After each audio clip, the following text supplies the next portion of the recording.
আবারও আমরা কিছু খাবার নিয়ে আসছি অসহায়দের মাঝে দেওয়ার জন্য। আপনাদের দোয়া এবং ভালোবাসায় আমাদের কার্যক্রম ইনশাল্লাহ চলমান।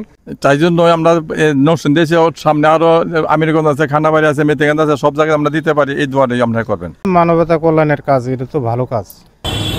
আসসালামু আলাইকুম, কেমন আছেন? বিরিয়ানি খেয়ে কেমন লাগছে আপনার কাছে? ভালোই। তাহলে আমাদের সংগঠনের জন্য দোয়া করবেন, আপনার জন্য সবসময় খাবার দিতে পারে আপনাদের জন্য। আসসালামু আলাইকুম দেশবাসী, সবাইকে আমার সালাম। আমি আছি এখন নরসিংদী রেলওয়ে স্টেশনে। আবারও আমরা কিছু খাবার নিয়ে আসছি অসহায়দের মাঝে দেওয়ার জন্য। আমার কাছে কিন্তু দেখতে পাচ্ছেন অনেক বাইরে রয়েছে, পলাশতলী, নবাছর, চরমরজাল এবং বিভিন্ন জায়গা থেকে কিন্তু আমাদের সাথে এসেছে অসহায় রেলওয়ে স্টেশনে থাকা অসহায় ব্যক্তিদের এক মুঠো খাবার দেওয়ার জন্য আর কি। তা এর ভিতরে যে এই আমাদের যে সংগঠন, এটা আমাদের তৃতীয়বার কিন্তু আমরা দিচ্ছি অসহায় মানুষের পাশে। আমরা চেষ্টা করব আমাদের এই ধারাবাহিকতা ধরে রাখার জন্য। আমাদের এই এটার উদ্যোক্তা যিনি, সে মুরাদ, সে বিষয়ে মুরাদ সংক্ষিপ্ত কিছু কথা বলবে। আসসালামু আলাইকুম, আশা করি সবাই ভালো আছেন। আপনাদের দোয়া এবং ভালোবাসায় আমাদের কার্যক্রম ইনশাল্লাহ চলমান। আমাদের কার্যক্রমে আমাদের সাথে ডোনার আছে কয়েকজন, তাদেরকে পরিচয় করায় দেই। যিনি আমাদের দাদু মনিন্দ্র বর্মন, উনি সবসময় চাউলটা ডোনার করে থাকেন। উনি যতবার আমরা আয়োজন করছি সবসময় চাউল দিছে, ইনশাল্লাহ ভবিষ্যতে দিবে বলছে। আর আমার সাথে আছে আমার মামা আছে, সোহেল ভাই আছে, রাজীব ভাই আছে। আমরা সবাই মিলামিশা করতেছি আর কি। মানবিক কাজ যাতে সবসময় করতে পারি, আপনারা সহযোগিতা করবেন, আমাদেরকে ভালোবাসা দিবেন। আশা করি আমরা আপনাদের দোয়া পাইলে কন্টিনিউ করতে পারবো আর কি। এখন এই বিষয়ে একটু বলবেন মনিন্দ্র দাদু। তাহলে এত রাতে, রাত বাজে 12টা, এই 12টার সময় নরসিংদী রেল স্টেশনে এসে অসহায়ের মাঝে খাবার দিতে কিরকম লাগছে আপনার? খুব ভালো লাগছে আমাকে দেওয়ার জন্য। যেমন সবসময় দিতে পারি, এই দোয়াটা আপনি যেমন করতে পারেন, মানে সবসময় দিতে পারি। আমরা তো দিচ্ছি আমাদের নরসিংদীবাসী অসহায় মানুষের জন্য। তাহলে উচিত না বাংলাদেশের সকল স্টেশনের সকল মানুষ যেন যার যার জেলাতে এগিয়ে আসুক? তাই জন্য আমরা নরসিংদী দেশে সামনে আরো আমিরগঞ্জ আছে, খানাবাড়ি আছে, মেতেগঞ্জ আছে, সব জায়গায় আমরা দিতে পারি। এই দোয়াটাই আমরা করবেন।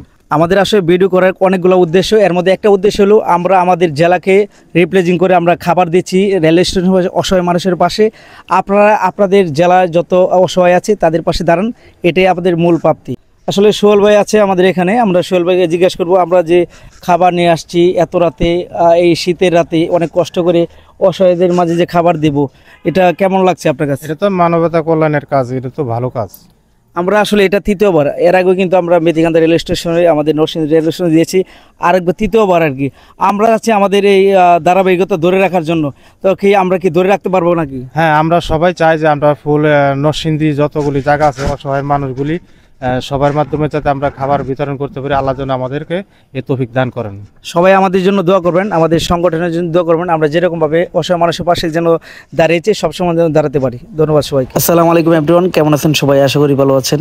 নরসিংদী রেলওয়ে স্টেশনে অসহায় মানুষের জন্য একবেলা খাবারের জন্য রান্না চলছে। খাবারের রান্নার জন্য অসংখ্য ধন্যবাদ জানাচ্ছি ছোট ভাই তানবীরকে, খুব গুরুত্বপূর্ণ আমাদের সময় দিয়ে সহযোগিতা করার জন্য। আর আমাদের সংগঠনের যে মূল উদ্যোক্তা মুরাদ তো আছে আমাদের সাথে। অসহায় মানুষের জন্য আজকে দেব বিরিয়ানি, আর সেই বিরিয়ানিটা খুব সুন্দরভাবে যত্ন সহকারে কিন্তু রান্না শেষ আমাদের। আমরা এখন নিয়ে যাবো এটা নরসিংদী রেলওয়ে স্টেশনে অসহায় মানুষকে দেওয়ার জন্য। অসহায় মানুষকে দেওয়ার জন্য যে খাবারগুলো আমরা সুন্দরভাবে প্যাকেটিং করতেছি, এবং এই প্যাকেটিং এর সাথে কিন্তু লেবু, সালাদ সবগুলো একসাথে দিয়ে প্যাকেটিং চলতেছে। রাত বাজে তখন 11টা। আমরা একটা প্রাইভেট কার নিয়ে আমাদের সেই খাবার নিয়ে এবং কিছু ডোনার বাই নিয়ে চলে যাচ্ছি নরসিংদী রেলওয়ে স্টেশনের উদ্দেশ্যে। আলহামদুলিল্লাহ অবশেষে আমরা নরসিংদী রেলওয়ে স্টেশনে চলে আসলাম। একটা একটা করে খাবারের প্যাকেটগুলো আমরা এখন রেলওয়ে স্টেশনের সামনে নিয়ে যাব। রাতের নরসিংদী রেলওয়ে স্টেশন, রাত বাজে তখন 12টা। এই কনকনে শীতের মধ্যে আমরা খাবার নিয়ে এসেছি স্টেশনে থাকা অসহায় মানুষকে একবেলা ভালো খাবার দেওয়ার জন্য। এই কনকনে শীতে অনেকেই শুয়ে আছে, আমরা চেষ্টা করছি একটু স্পেশাল যে খাবারগুলো তৈরি করেছি এই অসহায় মানুষের মধ্যে একবেলা হলেও ভালো খাবার দেওয়ার জন্য। আসলে মানুষ তো মানুষের জন্য, মানুষ হয়ে যদি মানুষের অসহায় মানুষের পাশে না দাঁড়াতে পারি তাহলে কিসের মানুষ আমরা? বিরিয়ানি খেয়ে কেমন লাগছে? ভালোই, সুন্দর হয়েছে। তো আমাদের জন্য দোয়া করবেন, আমরা যেন সবসময় আপনাদের জন্য এই খাবার দিতে পারি ইনশাআল্লাহ। আপনার বাড়ি কোথায়? আমার বাড়ি একটু গুড়াচাল। অসহায়ের মাঝে খাবার বিতরণের যে আজকে প্রোগ্রামের খরচটা আমরা 5 জন বহন করেছি। আমি নিজেই ইমরান, আমার পাশে ছোট ভাই সজীব, 9 বছরের মনিন্দ্র বর্মন এবং 9 বছরের আলামিন, এবং ম্যাক্সিমাম টাকা কিন্তু দিয়েছেন আমাদের ছোট ভাই মোরা। সবাই বেশি বেশি আমাদের জন্য দোয়া করবেন, আমাদের সংগঠনের জন্য দোয়া করবেন, আমরা যেন এই শীতে কনকনে শীতে অসহায়ের মাঝে শুধু খাবার নয় বস্ত্র বিতরণ করতে পারি। পরবর্তী ইনশাল্লাহ প্রোগ্রাম থাকবে আমাদের রায়পুর আমিরগঞ্জ যে রেলওয়ে স্টেশন, আমাদের মেথিকান্দা রেলওয়ে স্টেশন এবং খানাবাড়ি সহ ছোট ছোট যত রেল স্টেশন আছে প্রত্যেকটা রেল স্টেশনে থাকা অসহায় যত ব্যক্তি আছে তাদের পাশে থাকার, তাদের পাশে এক ফুটো ভালো খাবার দেওয়ার, এবং নেক্সটে আমাদের কনকনে শীতের মধ্যে আমাদের তাদের জন্য বস্ত্র বিতরণ ইনশাল্লাহ চিন্তা ভাবনা আছে।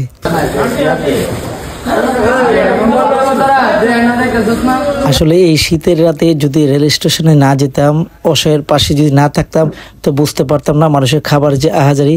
আমি যাওয়ার পরে বিভিন্ন মানুষ দেখলাম চলে আসছে এক ফুটো খাবারের জন্য, অনেকে বলতেছে যে তারা নাকি রাতের খাবার খায়নি। আলহামদুলিল্লাহ ইনশাল্লাহ আগামী আমাদের যে প্রোগ্রাম হবে সেই প্রোগ্রামের জন্য ইতিমধ্যে কিন্তু আমাদের 5 জন ডোনার রেডি আছে, তারা প্রত্যেকে কিন্তু ইচ্ছুক আছে সেই অসহায় মানুষের পাশে থাকার জন্য আর্থিকভাবে।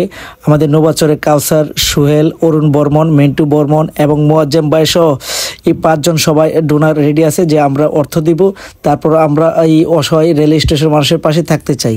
আলহামদুলিল্লাহ ইনশাল্লাহ আমরা আমাদের এই ধারাবাহিকতা ধরে রাখার চেষ্টা করব। আপনারা যদি আপনাদের ইচ্ছা মতো আমাদের সাথে সাহায্য সহযোগিতা করতে পারেন অবশ্যই জানাবেন, আমরাও চেষ্টা করব এইরকম ধারাবাহিকতা ধরে রাখার জন্য। আসলে মানুষ তো মানুষের জন্য, আজকে তারা অসহায়, তাদের পাশে আমরা দাঁড়াচ্ছি। কখন কার সাহায্য লাগে বলা যায় না। এ পর্যন্ত যারা যারা আমাদের ভিডিওটির সাথে ছিলেন সকলকে অনেক অনেক ধন্যবাদ। সবাই আমাদের জন্য দোয়া করবেন, আমাদের সংগঠনের জন্য দোয়া করবেন, আমরা যেন প্রত্যেকবার এরকম অসহায়ের মাঝে থাকতে পারি। ধন্যবাদ সবাইকে।